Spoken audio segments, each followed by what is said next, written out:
Herkese merhaba. Top Eleven'ın değerli menajerleri, Goast Team FC kulübü menajeri ben Emrullah Zengin. Herkes iyidir umarım. Bir kadro inceleme videosuyla daha karşınızdayım. 12.sini çekiyoruz arkadaşlar. Ve yaklaşık 6 tane menajerimizin kadrosunu inceleyeceğim. Sezonun sonuna doğru yaklaşıyoruz. O yüzden belki değineceklerim sizlere de bir fikir uyandırabilir. Belki kadronuzu yeni sezona böyle hazırlamak isteyebilirsiniz. Bunlar tamamen benim kendi düşüncelerim. Benim kendi takımım olsaydı nasıl bir anlayış izlerdim. Bunlara değineceğim arkadaşlar. Ve tabii ki kanala abone olabilirsiniz.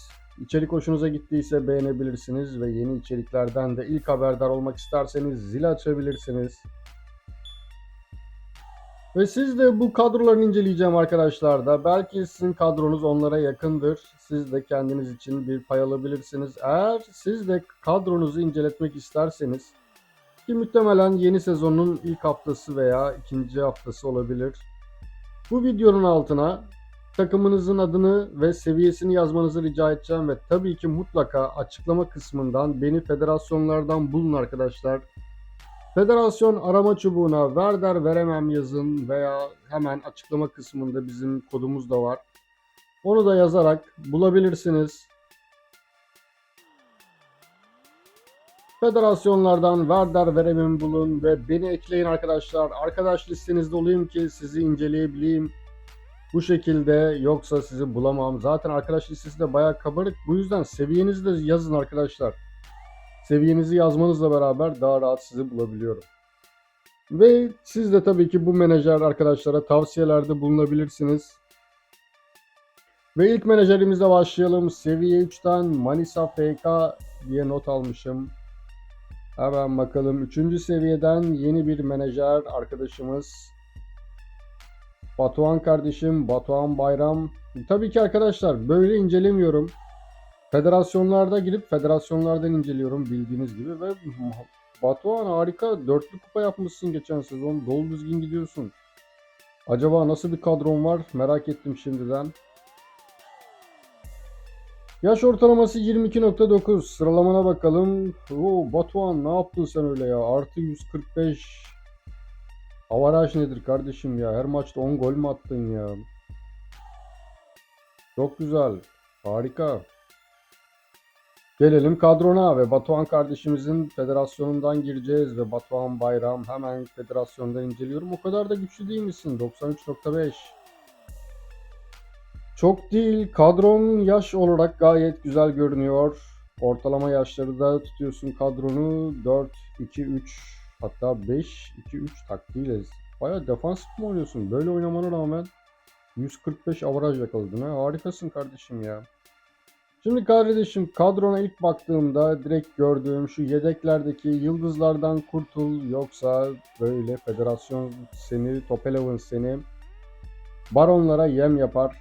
Ve bu yeni gelen antrenman güncellemesiyle arkadaşlar yedeklerde de mutlaka 4'er tane DC ve MC ve tabii ki ST bulundurmanız lazım. Şimdi kardeşim senin bakıyorum böyle yedeklerinde bir tane ST var. Gerçi AML, AMR'lerle onları kapatabilirsin ama onlar da 3 tane ediyor gene. Sen bu yedeklerde bir tane daha ST bulundur ama böyle yüksek yıldızlı değil. Daha düşük yıldızlı oyuncular barındır. Bu da gerçi bayağı güzel form tutmuş ama yaşı gitti, daha bu gelişmez. İlk 11'den bakalım. İlk 11'de kalecin 95, ortalama kalitesi 100. Çok iyi değil. Çok beğenmedim ben. Defans kanat çok normal. Yani üst düzey oyuncu yok gibi. Bir bu güzel. Ortalama kalite 89. Savunması ise 116. Böyle oyunculara hastayım ben. Her zaman mevkisel, yani savunma oynuyorsa savunma kalitesi yüksek olan oyuncu benim gözümde iyi oyuncudur. Güzel de form tutmuş. Gayet iyi. Bu durabilir. Bu da iyi. İdare eder. 3 tane DC çok değil mi ya? Bu da güzel. Yani buna baktık. Ya yaşlı ama biraz daha gençleştir kardeşim kadroyu.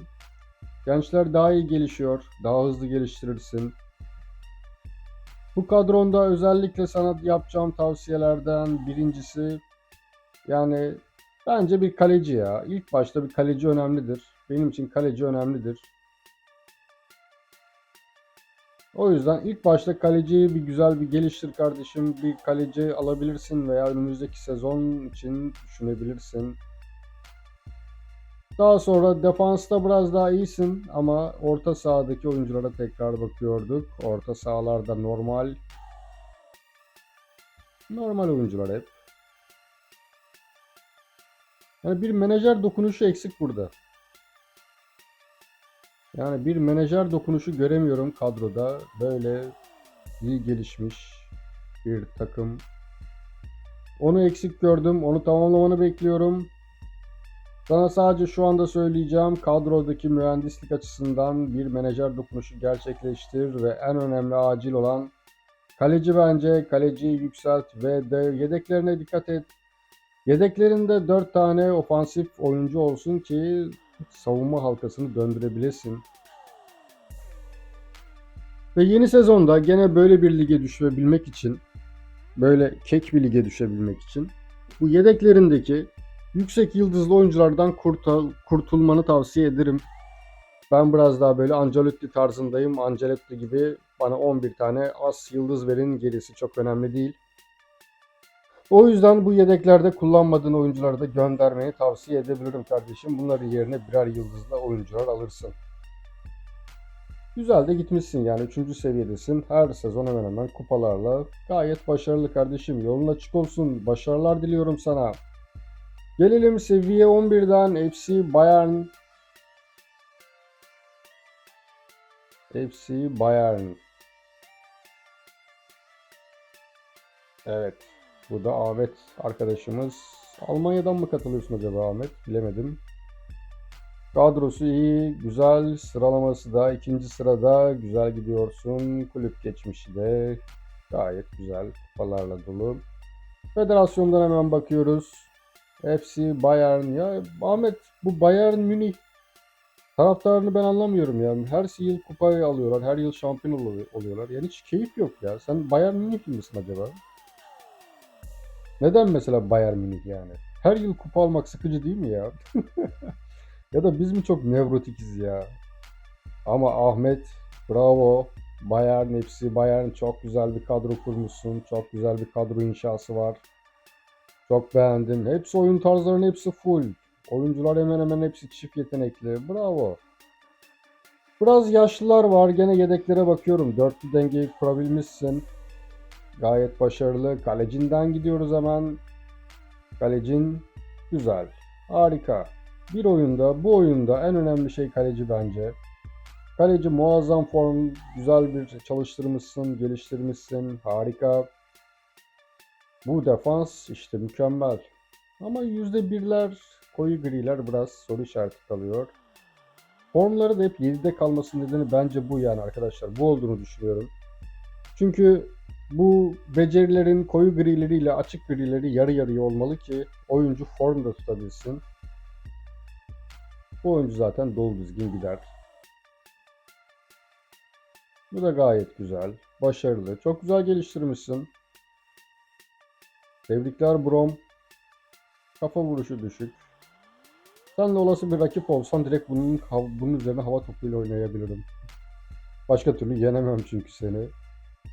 Çok güzel, çok güzel geliştirmişsin. Burada acaba sana ilk 11'de bir tavsiyede bulunabilir miyim diye düşünüyorum. Bir tek o kafa topu düşük olan kafa vuruşları niye düşük senin oyuncuların ya? Bu oyuncuların boyu mu kısa ya? Yani bu oyuncuların hepsinin kafa vuruşu düşük kardeşim ya. Bir ara Chelsea'de vardı öyle bir takım. Sürekli kafa boyları çok, dünyanın en kısa takımıydı galiba. Şu oyuncu 27 yaşında. Bu oyuncuyu tutmanın özel bir nedeni var mı acaba? Var. Oyuncu resmen birden yüksek. Bir var mı acaba gol ortalaması? Yok. Bir yok ya. Ama zamanında sanki sana çok güzel hizmetler etmiş gibi. Bu bir 27 yaşındaki oyuncudan kurtulabilirsin. Bu oyuncu da yeni gelmiş. Daha bir maça bile çıkmamış. 7'ye mi baktım ben? Nasıl 1'e baktım ben. Gene güzel geliştirmişsin. Buna belki bir AMR düşünebilirsin de ya MCR düşünürsen top çalma markajlar ama 24 yaşında ya boş ver hiç düşünme. Wow, işte bu. İşte bu.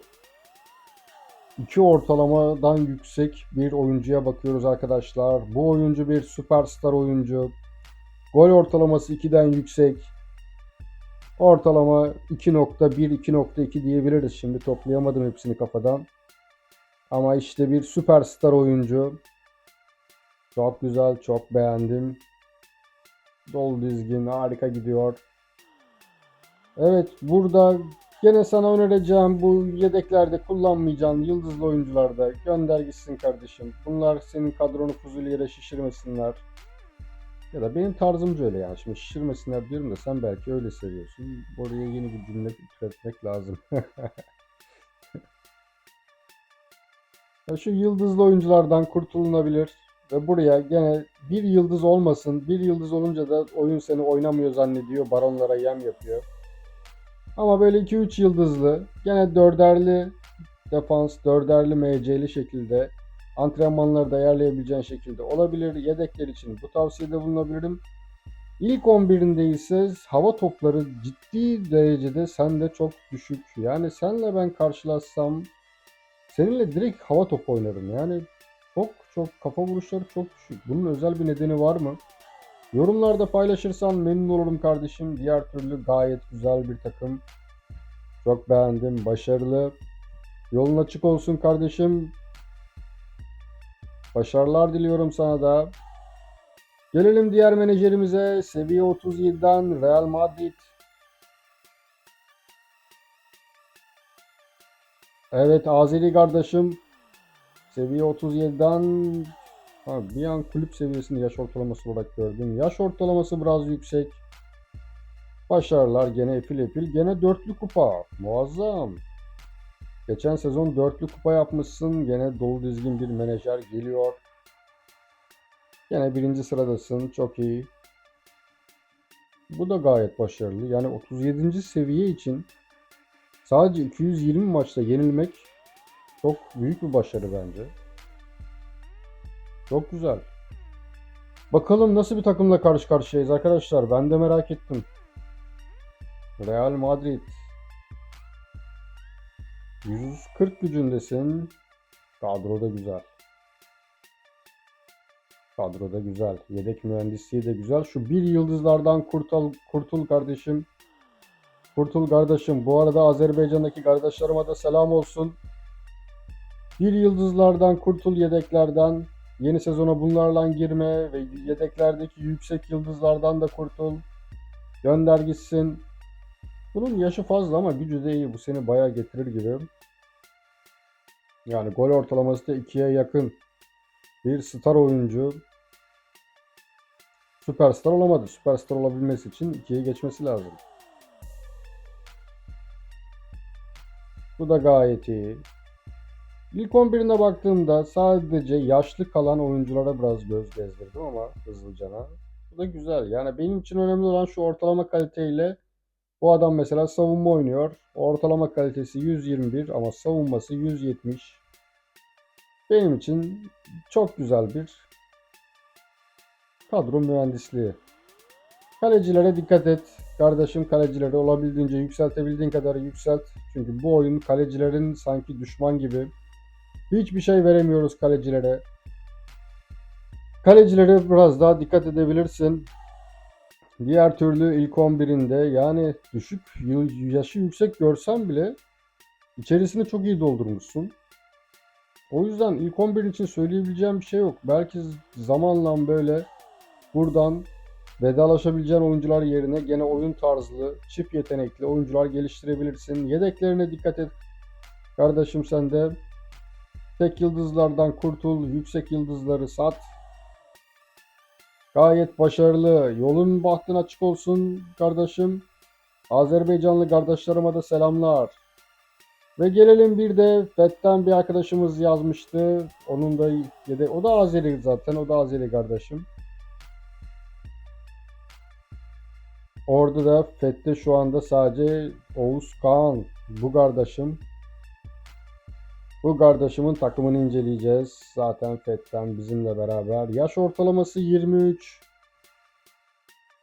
Biraz yaşlı gibi. Kulüp geçmişine bakalım. Birer kupa. Zaten 7. seviye. Çok mühim değil. Önemli olan şimdiki ne yaptığım. Kaleci gene çok önemli. Dediğim gibi ben hep ilk kaleciye bakıyorum. Yani bir kaleci çok iyi olmalı ama güzel form tutmuş. Kaleci güzel form tutmuş. Defansların biraz daha gelişmesi lazım. Evet, bu özellikle tamamen bundan kurtulmak lazım. Ve bu da idare eder. Güzel oyuncular geliştiriyorsun bro. Edgar harika oyuncular. Bu hücumcuyu çok güzel geliştiriyorsun. Burada da gene yedekler işte güzel bir yedek mühendisliği. 4 tane ST, 4 tane AMC, 4 tane savunmacı. Gayet güzel bir yedek mühendisliği. Sadece ilk 11'de kaleci. Başka bir şey demiyorum. Kaleci. Kaleci bir de defansta şef stoper. Bundan da kurtulmak gerek. Bunun yerine muhtemelen sen yenisini hazırlıyorsundur. Bu belki bir sezon daha getirir ya da getirmez. Ama diğerlerine baktığımızda bunlar da ya şu mesela çok orantısız. Yo aslında tam orantılı, tam tersi. Bu eminim çok güzel form tutuyordur. Yani yani görüyorsunuz arkadaşlar hem güzel bir form tutuyor çünkü formun da nedeni bu koyu grilerle yani şeylerin hep dengeli olması. Savunma, hücum, fiziksel ve zihinselin dengeli olduğu zaman oyuncu çok daha güzel form tutuyor. Maçta çok daha efektif oluyor. Bu sizin de dikkatinizi çekti mi acaba? Bu da güzel. Yaşı büyük ama güzel form tutuyor. Geliştirir. Buraya Edgar kardeşim sadece defans lazım. Bir de kaleci lazım. Geri kalan yedek mühendisliği de harika zaten. Yolun bahtın açık olsun kardeşim.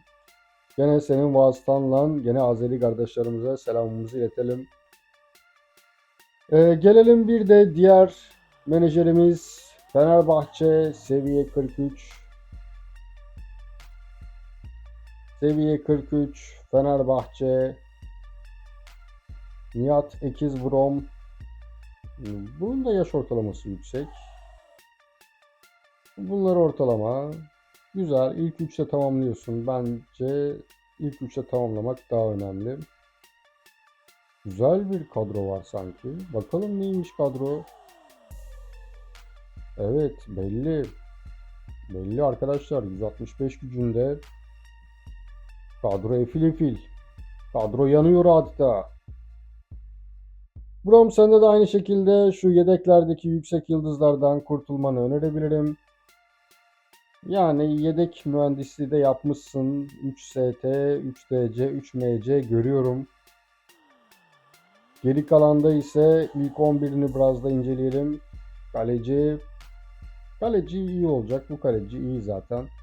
Form tutmasından belli. Çok başarılı. Defans da iyi. Yani defans da iyi. Burada belki şu 27 yaşındaki defans biraz sırıtıyor. Onun yerine yeni bir oyuncu düşünebilirsin. Veya bu önümüzdeki sezonu geçirir de önümüzdeki sezondan sonra artık şey yapılır. Bakayım bir süperstar oyuncu var mı sende? Bu kadroya gider çünkü bir süperstar. Yaklaşıyor. Tam star da değil. Yok star da değil hatta. Gol ortalaması 1 bile değil. Buraya baktık. Zeko'ya bakalım. Zeko bir star mı? İşte bir star oyuncu. Yani 2'ye yakın mı acaba ya? Tam 2'de değil ama işte 1.8 yani. Süperstar da diyemeyeceğim de star bir oyuncu. Gol ortalaması 2'ye yakın. Çok iyi.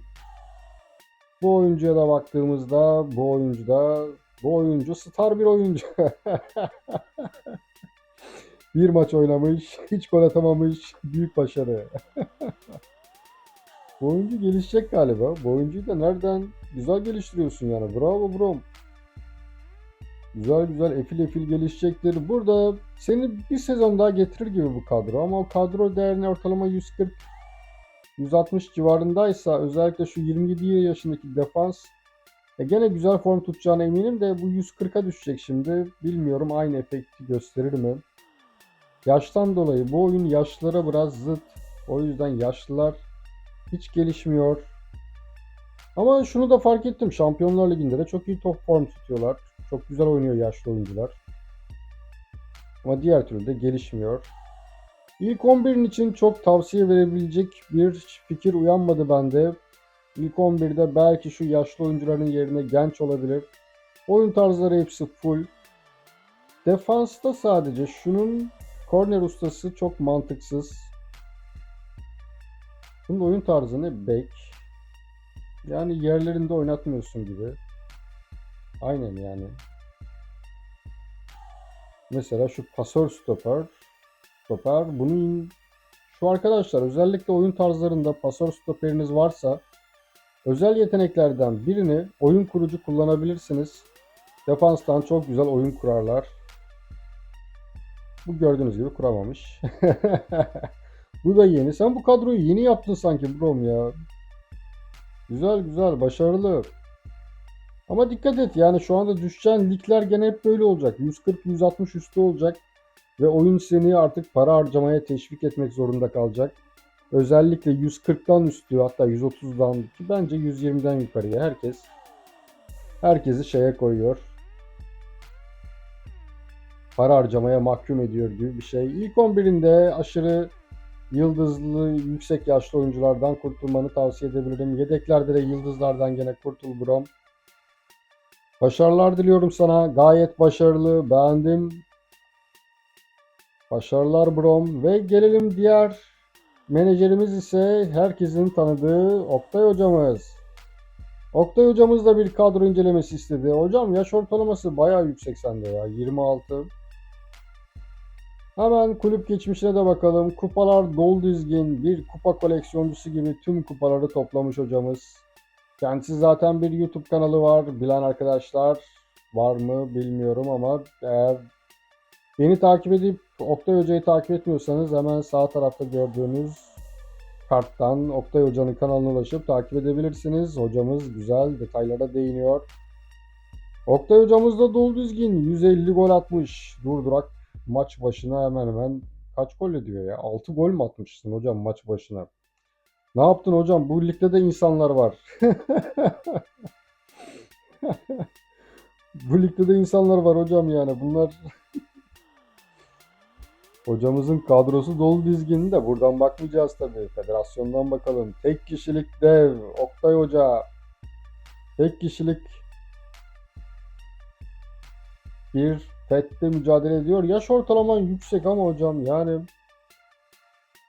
kadroda güzel ama çok bir yıldız var hocam. Direkt gözüme batanı söylüyorum. Şu bir yıldızlardan kurtulmak gerek. Bunlardan da kurtulmak gerek. Eğer oynatmayacaksan yüksek yıldızlardan da kurtulmak gerek. Ve baktığımda yani yedek mühendisliğinde bir problem var hocam. 4 tane ST barındırman lazım ki antrenmanı yapabilesin. Yedeklerim bayağı yaşlı. Yani sen zaten oynuyorsun hocam sürekli. Yedekler niye bu kadar yaşlı kaldı? Bir duygusal bağ olabilir. İlk 11'ine bakalım. Kaleci muazzam. Kaleci gelişecek arkadaşlar. Kalecisiz olmaz. Oyun içerisinde kaleciye hiçbir şey verilmiyor. Bu hocam bu da 29 yaşında yani buna bir mevki diyeceğim ama hiç gerek yok. O direkt zaten gözüme battı orada yani. Burada defansif anlamda oyuncular gayet verimli. Bu güzel. Evet. Güzel form tutmuş. Hocam sen 5'li defans mı oynuyorsun? Ne kadar çok DC özellikle var. Yani buna rağmen 150 gol ortalaması muazzam. Yani 150 gol atmak ligde. Yani ben çok yaşlı oyuncular sevmiyorum ama bu yaşlı oyunculardan kurtulmanı tavsiye edebilirim hocam. Yani gelişmeyecekler, gelişmiyorlar. Bir faydaları da var mı bilmiyorum ama sahanın içerisinde sanki halı saha maçındaki abiler gibi oynuyorlar. Kadronda ama bir süperstar oyuncu var gibi. Bu da star oyuncu gerçi benim nazarımda. 2'den 6'a bir gol ortalaması var. Bu da güzel. Bu da star bir oyuncu. Bu da gayet iyi. Bir süperstara denk gelemedim kadronda hocam.